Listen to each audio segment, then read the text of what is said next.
নীতি আদর্শের ভিন্নতা থাকলেও গণতন্ত্র ও মানবিক বাংলাদেশের প্রশ্নে সব রাজনৈতিক দলগুলোকে ঐক্যবদ্ধ হয়ে কাজ করার আহ্বান জানিয়েছেন বিএনপির ভারপ্রাপ্ত চেয়ারম্যান তারেক রহমান।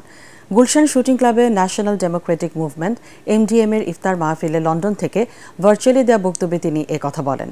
রাজনৈতিক দলগুলোকে সতর্ক করে তারেক রহমান বলেন, সংস্কার নিয়ে চলা বিতর্কের কারণে যেন নিত্যপণ্যের দাম, শিক্ষা, স্বাস্থ্য, পরিবেশ দূষণের মতো গুরুত্বপূর্ণ বিষয়গুলো চাপা পড়ে না যায় সে বিষয়ে সবাইকে সচেতন থাকতে হবে। তিনি আরও বলেন, দেশ ও জনগণের প্রত্যাশা অনুযায়ী বিএনপি সর্বপ্রথম সংস্কারের দাবি তুলে ৩১ দফা প্রস্তাবনা দিয়েছিল। বিভিন্ন রাজনৈতিক দলের নেতৃবৃন্দ ইফতারে অংশগ্রহণ করেন।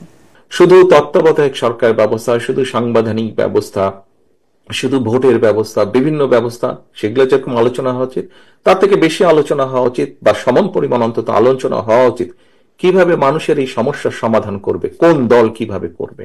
আমাদের ডাইরেকশন থাকতে হবে, আমাদের প্ল্যান থাকতে হবে, আমাদের তুলে ধরতে হবে জনগণের সামনে যে আমি জনগণের রায় যদি সমর্থন পাই, আমি চিকিৎসা ব্যবস্থার জন্য এই করতে চাই যেখানে জনগণের মিনিমাম চিকিৎসা সুবিধা দেওয়া সম্ভব হয়।